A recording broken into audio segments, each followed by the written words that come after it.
menjawab yang paling banyak ditanya adalah hasil meeting kemarin ya, dan tindak lanjutnya seperti apa. Terkait yang diputus oleh kemarin adalah 11 juta pasien dari PBI, Bu. Nah, PBI itu memang definisinya adalah 96,8 juta yang dibayarkan oleh pemerintah pusat melalui Kementerian Kesehatan. Sedangkan sisanya yang 49-an juta ya, yang dibayarkan oleh Pemda 100%, itu masuknya kategori PBPU, Bu. Jadi menjawab pertanyaan Ibu Ketua, memang yang diputuskan adalah PBI yang 11 juta. Jadi rencananya yang akan kita layani adalah yang PBI, yang 96,8 juta yang diputuskan itu. Jadi yang PBPU Pemda itu memang tidak masuk dalam kategori yang diputuskan yang 11 juta ini. Ya, 11 juta. Nah, kemudian yang kedua, saya tadi kebetulan duduk di sebelah Mensos pada saat bencana. Ya. Ada berita baiknya, beruntung karena datang, insya Allah kompensasi untuk rumah-rumah nakes itu bisa diberikan di Aceh, Sumatera Barat, sama Sumatera Utara. Sebagian itu sebelum puasa, jadi mereka bisa mendapat kompensasi. Saya kebetulan juga tanya ke beliau, Pak Mensos, ini kan SK Kemenkes sudah dikeluarkan. Apakah SK Mensosnya juga sudah keluar? Ya, memang SK Mensosnya juga beliau sampaikan sudah keluar. Saya belum sempat membaca secara detail, tapi SK Mensosnya sudah dikeluarkan juga hari ini. Jadi baik SK Kemenkes maupun SK Mensos sudah keluar. Mengenai detailnya seperti apa, memang saya belum sempat lihat. Ya. Tapi kalau SK Kemenkes saya rasa Bapak Ibu juga sudah melihat. Nah, sekarang ada pertanyaan, itu banyak ya, jadi Pak Edi, Pak Ahmad Rukyat, Pak Rafindra, Pak Zainal, itu semuanya nanya mengenai ini ya, mengenai keputusan rapat yang kemarin. Jadi langsung SK Kemenkes sudah keluar, SK Mensos juga sudah keluar ya. Nah, kemudian banyak juga bertanya mengenai data. Ya. Silakan Pak Wuryanto. Masih terkait dengan 2 SK ya. Saya membaca detail SK-nya Pak Mensos nomor 24 HUK 2026, 9 Februari. Di situ jelas sekali judulnya saja, penerima bantuan iuran jaminan kesehatan yang memiliki penyakit kronik katastropik sebagai pengganti PBIJK yang gagal pendaftaran. Artinya apa? Mensos tidak mengakomodasi 11 juta yang nonaktif. Ini saya baca ini, saya sudah baca ini. Itu yang pertama. Artinya beda dengan yang disampaikan Pak Ketua Charles tadi, DPR dan pemerintah sepakat dalam jangka waktu 3 bulan ke depan semua layanan kesehatan tetap dilayani dan PBI-nya dibayarkan pemerintah. Ini beda, ini sudah beda nih. Saya membaca detail surat edaran Menteri Kesehatan nomor HK 0202-D _539 _2026 yang ditandatangani 11 Februari. Judulnya, larangan penolakan pasien dengan status kepesertaan JKN nonaktif sementara. Judulnya beda, Pak. Pak Menkes mengakomodasi yang 11 juta. Tapi Mensos yang diakomodasi hanya yang memiliki penyakit kronis katastropik. Ini 2 SK dan surat edaran ini berbeda dan pasti membingungkan. Saya baru saja dapat WA dari pasien di Puskesmas Jakarta Utara yang termasuk bagian yang dinonaktifkan, sudah ditunjukkan surat edaran Pak Menkes di Puskesmas, jawabannya apa? Tetap tidak dilayani. Nah, kalau saya tanya pada Pak Dirut, dasar Pak Dirut apa nanti? Pasti Mensos, bukan surat edaran. Artinya dari kesepakatan pemerintah dan DPR 9 Februari sampai hari ini, 2 surat itu pemerintah masih membingungkan publik. Ini mana yang mau diselesaikan, yang 11 juta, atau Mensos jelas kok. Di sini dia sebutkan, data tunggal sosial ekonomi nasional sebanyak 105.028 jiwa. Lalu yang kedua, bayi yang dilahirkan dari ibu kandung peserta penerima PBI yang belum mendapat data tunggal sebanyak 645 orang. Yang ketiga, pengaktifan kembali kepesertaan PBI sebanyak 480 jiwa. Jadi nggak ada menyangkut 11 juta. Ini semangatnya beda dengan rapat konsultasi pimpinan yang kemarin. Ini loh Pak, ini mohon betul-betul di ini hal yang penting. Jadi menurut saya sampai hari ini nggak clear. Lalu saya baca yang suratnya Pak Menkes edaran nomor 1, bunyinya adalah larangan penolakan pasien. Rumah sakit dilarang menolak pasien yang status kepesertaan jaminan kesehatan nasional dinonaktifkan sementara oleh BPJS Kesehatan sepanjang pasien tersebut membutuhkan pelayanan kesehatan sesuai indikasi medis. Ini surat edaran Pak Menteri. Pak Menteri ini dinonaktifkan sementara, berapa jumlahnya? Ya 11 juta itu yang dinonaktifkan sementara, semangatnya kan itu. Jadi Pak Menteri sudah benar sesuai dengan kesepakatan pemerintah dan DPR, tapi Mensosnya yang enggak akomodatif. Oleh karena itu, ini enggak sinkron. Gimana masyarakat enggak bingung? Yang bingung rumah sakit Pak Dirut. Dia mau apa sekarang? Mau melayani, nanti enggak diklaim. Enggak lah, pasti enggak berani rumah sakit. Ini puskesmas hari ini enggak berani ya Pak. Hari ini, per hari ini. Jadi Pak, mohon izin, mengapa saya potong Pak? Saya sudah baca detail. Oleh karena itu, pemerintah mohon segera disinkronkan mana yang diharapkan dari kesepakatan antara pimpinan DPR dengan para menteri yang dilaksanakan di tanggal 9 Februari. Terima kasih Ketua. Izin pimpinan.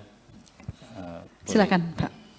Ini pertanyaan penting sekali dari Pak Edi ini Pak. Kira-kira nanti ujungnya di Pak Dirut BPJS ini. Mau ikut suratnya Menkes atau ikut suratnya Mensos ini? Kalau ya, kalau ikut Mensos berarti ya hanya yang pasien yang katarsostik aja Pak. Kalau pas yang iya ikut yang bayar, ya berarti ikut Mensos Pak. Berarti bukan 11 juta Pak. Makasih pimpinan. Izin Bu Ketua. Silakan. Atau gini deh, mungkin pertanyaan ini bisa dijawab Pak Menkes juga. Apakah anggarannya sudah disediakan untuk bisa mengcover 11 juta sekian peserta selama 3 bulan? Jadi kalau 11 juta kali 42 ribu, ya berarti kan itu 462 miliar kali 3, 1,38 triliun. Apakah anggaran di Kementerian Kesehatan sudah disediakan untuk itu? Ya kan, karena tadi Pak Dirut sudah ngomong, ngikut yang bayar gitu kan. Jadi kalau memang sudah disediakan berarti ikutnya Kemenkes gitu. Silakan Pak. Ya, Pak Menteri, tambahan. Ini kan kemarin kan sudah ditambah 10 triliun lagi dari 60. Kan untuk tahun ini kan tambah 10 triliun untuk PBI dan selisih iuran dari 46 jadi 56 kan Pak Menteri. Nah ini 10 triliun ini udah ketambahan lagi, jadi apa masih masalah untuk pembayaran untuk kesiapan itu? Silakan Pak Menteri jawab sekalian, nggak usah, terbuka saja Pak Menteri. Ini penting menyangkut masyarakat. Jadi untuk kebetulan Kemenkes interpretasinya sudah sesuai ya Pak Edi ya, maksudnya begitu ya. Mungkin nanti mengenai surat, karena tadi saya juga belum sempat baca secara detail SK-nya, nanti saya koordinasikan dulu dengan beliau. Kebetulan katanya beliau juga sekarang dipanggil DPR sebelah, mungkin pertanyaannya juga kira-kira sama lah di ruang sebelah di Komisi 10. Komisi 8 ya, Komisi 8. Jadi saya mohon izin untuk bisa berkoordinasi dengan Bapak Menteri Sosial mengenai ini. Karena saya terima kasih Pak Edi sempat baca, tadi kita belum sempat baca di jalan mengenai surat ini. Nanti kita akan berkoordinasi. Kalau mengenai anggaran, memang kita harus bicara dengan Kementerian Keuangan, Bapak. Kalau untuk misalnya 11 juta itu kan kira-kira sebulan 450 miliar lah. Kalau misalnya tadi 100 ribuan itu kan besarnya sekitar 4,5 miliar. Jadi bedanya akan sangat signifikan. Nah, bedanya akan sangat signifikan. Tapi sekali lagi ini ada di pemerintahan di bawah Kementerian Keuangan. Jadi saya mohon waktu untuk bisa kembali lagi. Sehingga suratnya udah keluar, SK-nya udah keluar dua-duanya, masih ada Izin sedikit Ketua. yang Jadi ya, artinya Pak Menkes hari ini jam 4:14 11 Februari ini belum bisa memastikan apakah yang di cover selama 3 bulan adalah 11 juta atau 120 ribu gitu ya. Saya konfirmasi nih. Boleh saya refresh sedikit. Pemerintah bisa memastikan bahwa yang 100 tadi disebut angkanya sekitar 106 ribu pasien-pasien katastrofik yang berisiko wafat kalau tidak diteruskan layanannya yang keluar dari PBI tetap bisa dilanjutkan. Sedangkan yang sisanya yang 11 nanti akan kita diskusikan, 11 kurang 100. Tapi sudah ada yang bisa. Jadi sudah maju satu step, semua yang katastrofik yang membahayakan nyawa itu sudah confirm oleh SK Kemenkes dan SK Kemensos, itu bisa ditindaklanjuti sehingga menghilangkan risiko kehilangan nyawa dan sudah aktif. Oh, Pak ini juga bilang sudah aktif. Jadi seenggaknya itu satu step. Boleh kan? Saya itu fakta yang benar. Nah sisanya yang 11 juta kurang 100 ribu ini yang nanti saya akan kembali dengan Bapak Menteri Sosial dan Bapak Menteri Keuangan. Izin Ketua. Silakan Pak Edi. Ya Pak Menteri, kalau Menteri Keuangan kan jelas toh Pak, 96,8 juta, 11 juta yang dinonaktifkan, kan tidak mengurangi jumlah. APB-nya kan ada. Jadi soal anggaran sebenarnya nggak ada masalah kan. Kalau persoalannya tadi anggaran. Jadi menurut saya jelas sekali kok Pak Purbaya kemarin nohoknya Pak Dirut dan Pak Menteri. Duit ada, gua nggak mau malu dong. Jelas sekali loh itu. Artinya komitmen Menteri Keuangan oke dong. Dan anggaran di APBN juga ada. Jadi menurut saya Pak, kalau kita kembali kepada 11 juta, rapat yang kemarin kalau hanya merespon yang gagal ginjal dan penyakit katastrofik dan yang lain, itu ekspektasi publik nggak nyampe Pak. Karena yang gaduh bukan hanya itu, tapi yang 11 juta itu. Jadi kalau mau wise 3 bulan itu sebetulnya yang di cover ya sebetulnya Pak Menteri 11 juta itu. Tapi mengapa Pak Mensos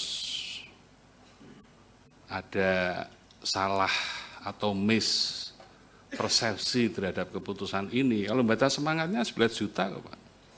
Oleh karena itu Pak Menteri, kami mendorong 11 juta diberi waktu tenggang 3 bulan. Sesuai dengan yang disampaikan Dimas Dr. Gamal. Itu clear, biar rakyat juga persiapan.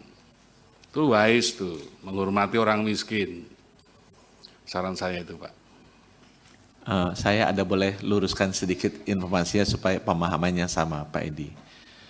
Jadi yang 11 juta ini bukan kemudian orang PBI dihapus sehingga jumlah angkanya 96 juta turun jadi 85. Bukan, mekanismenya enggak demikian.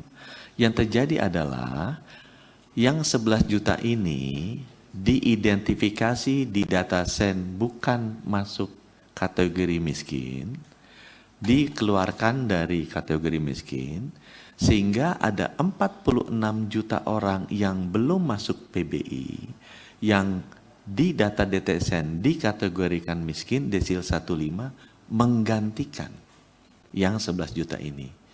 Jadi kalau dari sisi anggaran Kementerian Keuangan sebenarnya yang dikeluarkan Kemenq dengan mengalihkan keluar yang 11 juta yang diidentifikasi bukan masuk kategori miskin ini sama, karena sudah diisi oleh 11 juta pengganti orang yang menurut data Sen masuk kategori miskin. Jadi memang kalau ini nanti dimasukkan, ini akan menambah 11 juta dari 96,8 juta. Jadi akan naik menjadi 107,9 juta. Nah ini yang mungkin nanti itu tadi saya mesti bicarakan, karena itu ada di RPJMN, ada di APBN, dan ada di banyak dokumen-dokumen kenegaraan lainnya mengenai angka PBI itu 96,8 juta ini. Tapi kami memahami sekali masukan dari para anggota Dewan, cuma karena ini ada lintas kementerian, izinkan kami berkoordinasi dulu untuk dengan Kementerian Keuangan dan Menteri Sosial. Izin sedikit, pimpinan Dr. Gamal. Silakan Dr. Gamal. Iya, mungkin saya ingin menambahkan 2 poin Pak Menteri. Saya pikir saran untuk Kemenkes itu secara garis besar ada 2 ya. Dalam konteks pelayanan kesehatan, ya kebijakan emergency bypass ya, yang tadi kita bahas ya. Jadi bagaimana Kemenkes memastikan adanya regulasi yang mewajibkan rumah sakit tetap melayani pasien PBI yang baru dinonaktifkan, terutama kondisi gawat darurat, administrasi bisa diselesaikan belakangan. Artinya service first, admin later. Lalu yang kedua, kita bisa lebih dari itu Pak Menteri. Jadi bagaimana Kemenkes ikut mendorong mengawasi agar rumah sakit tidak alergi atau langsung menolak pasien yang statusnya PPI bermasalah, melainkan membantu mengarahkan proses reaktivasi. Dan yang ketiga, sebagaimana yang disampaikan Bu Pimpinan, saya pikir penting untuk Kemenkes mendorong integrasi yang lebih kuat antara pembiayaan ya, PBI, APBN dengan APBD ya. Dalam hal ini agar kita mampu melakukan sinkronisasi pembiayaan di pusat dan pemerintah daerah. Dan yang konteks kedua, bagaimana Kemenkes mampu memastikan jaminan pembiayaan terhadap berbagai regulasi-regulasi yang dikeluarkan untuk memitigasi sinkronisasi data. Dan mungkin sedikit tambahan untuk BPJS Kesehatan ya, tambahan minor. Jadi saya mengusulkan Pak, optimalisasi petugas BPJS 1. Jadi petugas BPJS 1 di RS harus dibekali kewenangan dan jalur cepat untuk membantu pasien melakukan reaktivasi atau pendaftaran kembali jika syarat-syaratnya terpenuhi. Dan yang kedua, saya mengusulkan transparansi status di aplikasi. Jadi fitur cek status di aplikasi mobile JKN harus memberikan alasan yang spesifik jika penerima PBI dinonaktifkan. Misalkan dinonaktifkan oleh Kemensos karena tidak memenuhi syarat, sehingga itu jelas untuk pasien kita, bukan sekedar status nonaktif. Secara prinsip saya ingin katakan begini, Kemenkes dan BPJS Kesehatan jangan hanya menjadi penerima pasif dari data Kemensos. Kemenkes dan BPJS Kesehatan harus menjadi advokat bagi pasien. Masalahnya sekarang ketika Kemensos menghapus data, BPJS langsung memutus penjaminan. Jadi ketika Kemensos menghapus data, BPJS langsung memutus penjaminan, dan Kemenkes seringkali tidak punya mekanisme intervensi cepat di lapangan. Terima kasih. Mohon izin pimpinan, Silakan Pak Royan. mungkin mengingatkan saja atas usul yang saya sampaikan, agar informasinya simetris, maka Komisi 9 menjadwal ya, pertemuan Kemenkes, BPJS Kesehatan, kemudian Kemensos, ya, kemudian BPS, agar simetris. Ya, jadi kita juga harus mendukung nih Pak Menkes ya, jangan sampai dipaksa menjawab yang bukan kewenangannya. Kita juga mendukung Pak Profesor Ali Gufron yang sudah bekerja keras ya, jangan sampai disalah-salahkan, padahal muaranya bukan di BPJS Kesehatan, tetapi di penonaktifan.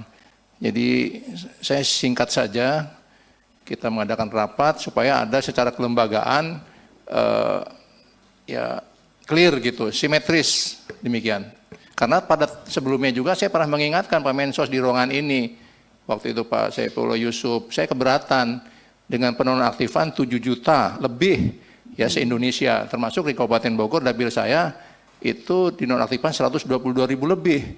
Ya, setelah saya tanyakan, jawaban Pak Mensos kan ini hasil cross check ke lapangan, ya kan. Tapi di lapangan ternyata yang dicoret itu justru yang masih dalam desil 1 sampai 4 yang memang miskin. Jadi demikian pimpinan, terima kasih. Baik, terima kasih. Download Tribun X sekarang. Menghadirkan lokal menjadi Indonesia.